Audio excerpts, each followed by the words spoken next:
क्या आप IGNOU BS KG 178 की परीक्षा की तैयारी कर रहे हैं और कम समय में सबसे महत्वपूर्ण प्रश्नों को पढ़ना चाहते हैं? तो आज की यह वीडियो आपके लिए बेहद खास होने वाली है, क्योंकि इस वीडियो में मैं आपको BS KG 178 के ऐसे इंपॉर्टेंट क्वेश्चंस एंड आंसर बताने वाला हूं जो आपकी एग्जाम की तैयारी को आसान बना सकता है और अच्छे स्कोर लाने में मदद कर सकता है। तो वीडियो को आखिर तक जरूर देखिए। और अगर आप इग्नू की latest update, assignment, exam result और महत्वपूर्ण प्रश्नों की जानकारी सबसे पहले पाना चाहते हैं तो आप हमारे चैनल को सब्सक्राइब कर लीजिए, बेल नोटिफिकेशन को ऑन कर लीजिए, ताकि इग्नू के इंपॉर्टेंट इन्फॉर्मेशन और लेटेस्ट अपडेट सबसे पहले इस चैनल पर मिलते रहे। सबसे पहला जो सवाल है यहाँ पे यह है कि प्राचीन राजनीति शास्त्र क्या होता है? प्राचीन राजनीति शास्त्र वह शास्त्र है जिसमें राज्य, शासन तथा राजनीति के बारे में चर्चा की जाती है। प्राचीन राजनीति शास्त्र का इतिहास 2500 वर्ष पुराना है।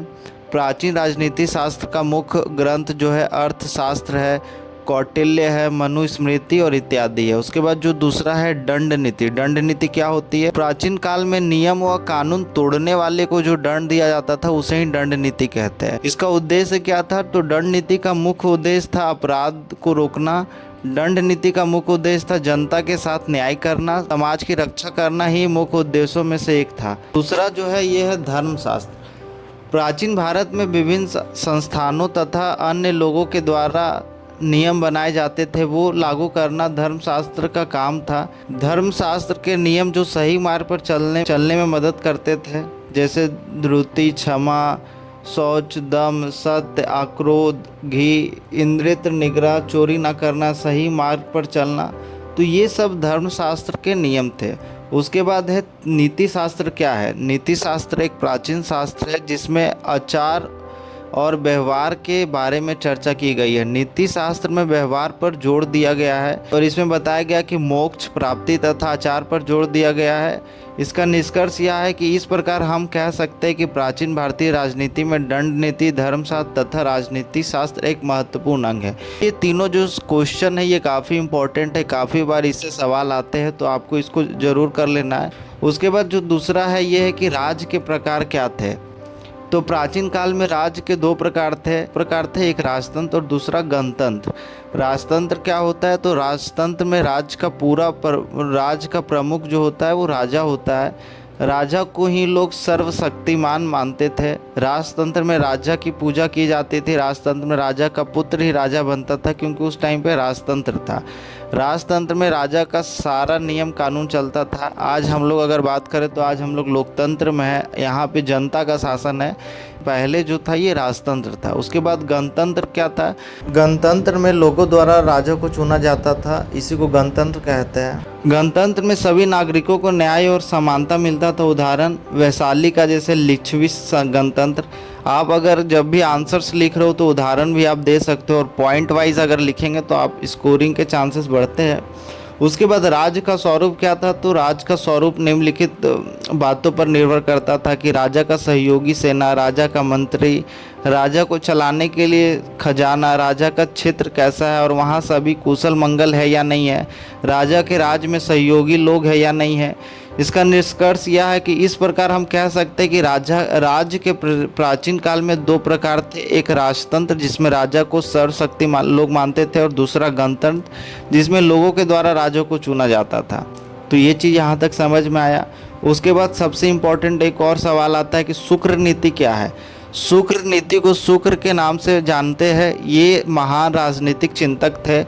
शुक्राचार्य राज की उत्पत्ति को विशेष मानते थे, राजा की भूमिका को महत्वपूर्ण मानते थे, राज्य में सही रूप से शासन प्रणाली लागू हो रही है या नहीं हो रही है उसे विशेष मानते थे। शुक्र नीति के आधार पर सप्तांग सिद्धांत भी दिया गया। ये सप्तांग सिद्धांत क्या है? तो इसको आपको ध्यान में रखना है। सप्तांग सिद्धांत वह सिद्धांत है जो राज्य के 7 अंगों की बात करते हैं, जैसे स्वामी, आमत्य, जनपद, दुर्ग, कोष, दंड, मित्र। तो ये सप्तांग सिद्धांत है, ये चीज़ आपको ध्यान में रखना है। उसके बाद एक एक करके हम लोग बात करते हैं। स्वामी का मतलब होता है राजा। प्राचीन काल में राजा ही राज्य का प्रमुख होता था। जो राज्य को बेहतर ढंग से चलाता था। दूसरा है आमंत। आमंत का मतलब होता है मंत्री।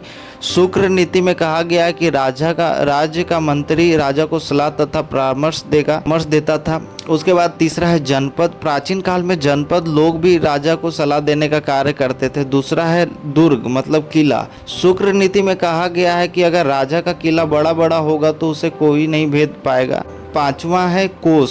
कोष का मतलब होता है खजाना। राजा का कोष भरा होना चाहिए राज्य को चलाने के लिए। छठा है दंड। राजा को अपराधियों को दंड देना चाहिए। सातवां है मित्र। पड़ोसी राज्यों को अपना मित्र बनाकर रखना चाहिए। इसका निष्कर्ष यह है कि यह सिद्धांत राज्य को बेहतर ढंग से चलाने की बात करता है। उसके बाद अर्थशास्त्र एवं शुक्र नीति। अर्थशास्त्र में तथा शुक्र नीति में मंत्री परिषद तथा उनकी योग्यता को विस्तार से बताया गया है कि शुक्र नीति को शुक्र के नाम से ही जानते हैं।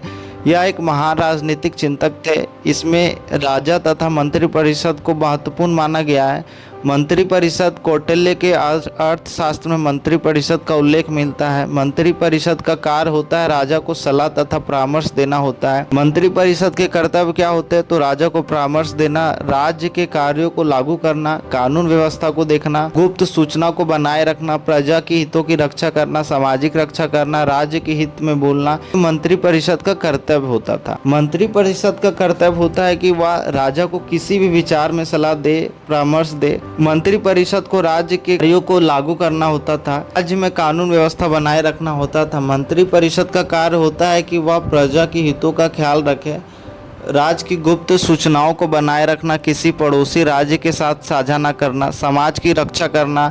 मंत्री परिषद में मंत्री की योग्यता जो थी ये थी, मंत्री परिषद में मंत्री लोग बहुत विद्वान होते थे, जैसे पंडित, पुरोहित, राजा के शुभ चिंतक, महान साधु संत इत्यादि। यही सब जो थे वो मंत्री की योग्यता रखते थे। उसके बाद आपको सिंपली लास्ट में निष्कर्ष लिखना है। इस प्रकार हम कह सकते हैं कि अर्थशास्त्र तथा शुक्र नीति में मंत्री परिषद के मुख्य कार्यों तथा योग्यताओं को बताया गया है। मंत्री परिषद का मुख्य कार्य था राजा को सलाह देना। इस तरीके से आपको फॉर्मेट में आंसर्स लिखना है। इस तरीके से अगर आप आंसर्स को प्रेजेंट करोगे तो मार्क्स काफ़ी अच्छे मार्क्स स्कोर कर सकते हो आप। अगर आपको यह वीडियो उपयोगी लग रही हो तो 1 सेकंड निकाल कर वीडियो को लाइक ज़रूर कर दीजिए। आपका एक लाइक और सब्सक्राइब हमें ऐसे ही इग्नू एग्ज़ाम प्रिपरेशन वीडियो आपके लिए लाने की प्रेरणा देता है। तो जल्दी से चैनल को सब्सक्राइब करें और बेल आइकन को दबा दीजिए। और बाकी आपके मन में कोई डाउट हो तो आप कमेंट में पूछ सकते हो। नेक्स्ट क्वेश्चन है प्रशासनिक व्यवस्था। प्राचीन काल में शासन व्यवस्था को राजा द्वारा देखा जाता था।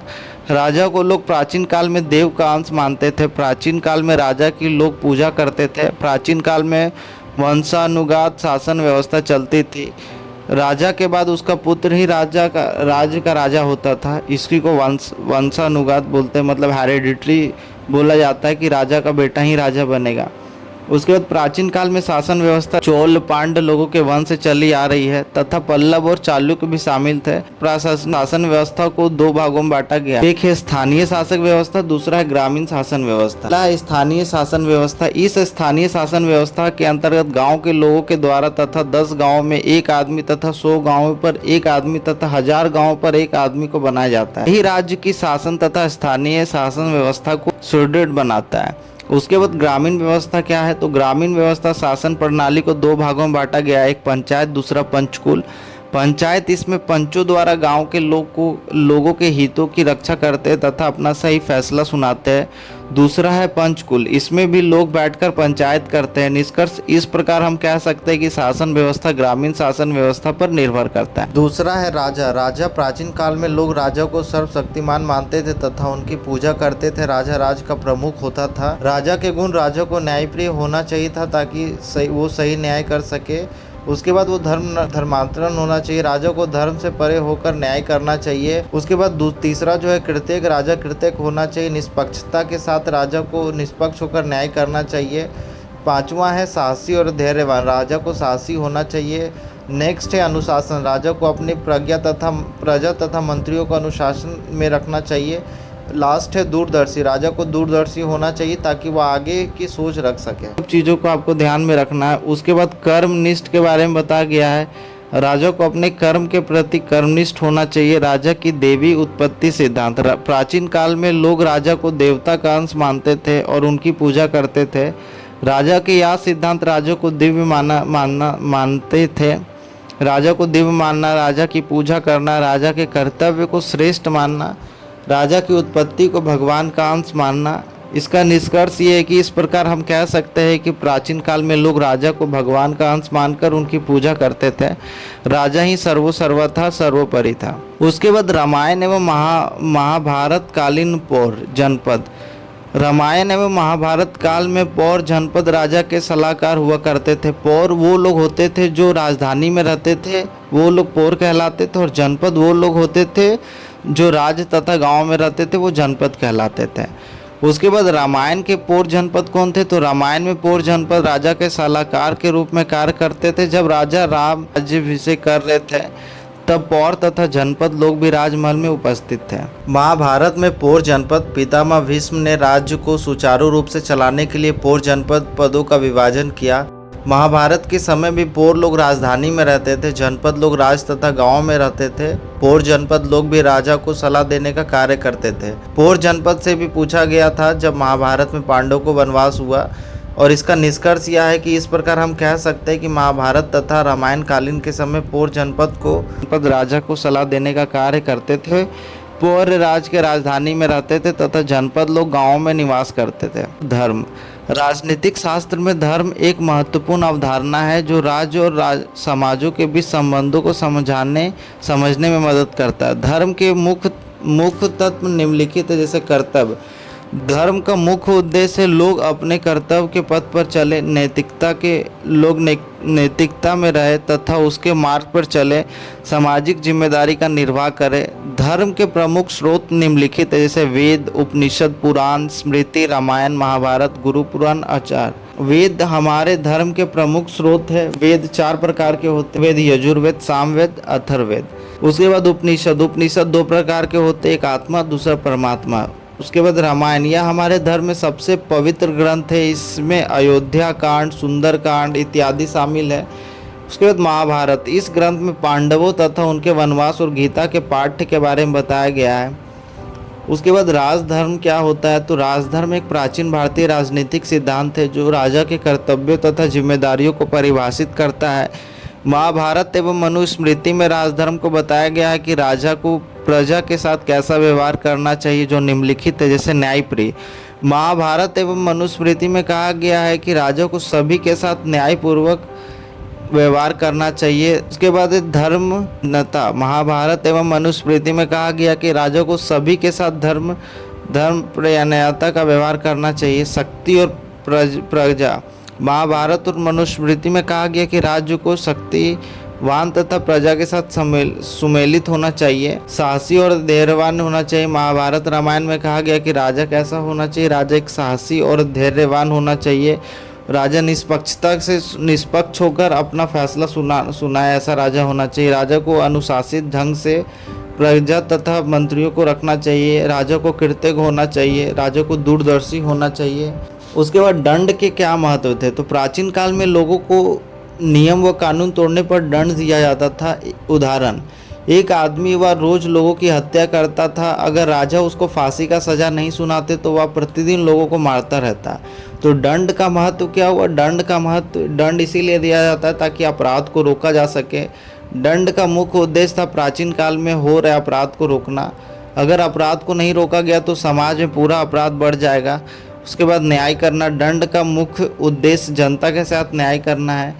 उसके बाद समाज की रक्षा करना है। दंड की उद्देश्य था समाज को अपराधी लोग से रक्षा करना। दंड के प्रकार इस तरीके से थे: प्राण दंड, कारावास, जुर्माना, समाज से बहिष्कार। न्यायाधीश। प्राचीन काल में न्यायाधीश राजा होते थे, वो निष्पक्ष होकर फैसला सुनाते थे। दोष, अगर राजा निष्पक्ष होकर फैसला नहीं सुनाता तो शासन व्यवस्था ठप हो जाती थी। षड्गुण, यह एक संस्कृत शब्द है जिसका अर्थ है 6 गुण। षड्गुण का अंतर्राष्ट्रीय राजनीति का बहुत ही ज़्यादा महत्व है। इसमें निम्नलिखित है: संधि, विग्रह, थाना, आसन, संग्रह, द्वेदी भाव। संधि, राज्यों से संधि करना। विग्रह, अगर कोई राजा उस्काए तो ईंट से जवाब देना। उसके बाद द्विधा भाव, दोहरी नीति का प्रयोग करना। संशय, अपनी सेना को मजबूत रखना। आसन, आर्थिक व व्यापारिक मामलों में मजबूत रहना। उसके बाद है कौटिल्य, जो सबसे इम्पोर्टेंट है इस चैप्टर का। कौटिल्य को राजनीतिक का जनक भी कहा जाता है। कौटिल्य अपने राजनीतिक चिंतन में निम्नलिखित बातों पर बहुत ज़्यादा जोर देते थे। सबसे पहले राज्य की सर्वोच्चता पर ज़्यादा जोर देते थे। राजतंत्र, जिसमें लोग राजा की पूजा करते थे, कौटिल्य साहब उन पर ज़्यादा जोर देते थे। शक्ति और युक्ति, कौटिल्य जी शक्ति और युक्ति पर ज़्यादा जोर देते थे। धर्म और एकता को मानते थे, के सर्वश्रेष्ठ मानते थे। उसके बाद सप्तांग सिद्धांत, कौटिल्य जी सप्तांग सिद्धांत पर ज़्यादा जोर देते थे कि क्वेश्चन एंड आंसर को करना है। मैंने फॉर्मेट दिखाया और कुछ इंपॉर्टेंट क्वेश्चंस को भी बताया। अगर आपको इस टाइप की और वीडियोस चाहिए तो आप कमेंट बॉक्स में मुझे बता सकते हो। उम्मीद करता हूँ कि BSKG 178 के ये महत्वपूर्ण प्रश्न और उत्तर आपकी परीक्षा की तैयारी में काफ़ी मदद करेंगे। अगर वीडियो पसंद आए तो इसे लाइक और शेयर ज़रूर करें ताकि दूसरे इग्नू स्टूडेंट को भी इसका लाभ मिल सके। अगर आपने अभी तक हमारे चैनल को सब्सक्राइब भी नहीं किया तो सब्सक्राइब कर ले और बेल आइकन को ऑल पर सेट कर ले। कमेंट सेक्शन में ज़रूर बताएं कि अगला वीडियो आप किस इग्नू सब्जेक्ट या कोर्स पर चाहते हैं। मैं आपके लिए इसी तरह महत्वपूर्ण क्वेश्चन, असाइनमेंट, एग्जाम डेट और स्टडी गाइड लेकर आता रहूँगा। मिलते हैं अगले वीडियो में, तब तक के लिए धन्यवाद। अपना ध्यान रखिए और पढ़ाई जारी रखिए। जय हिंद।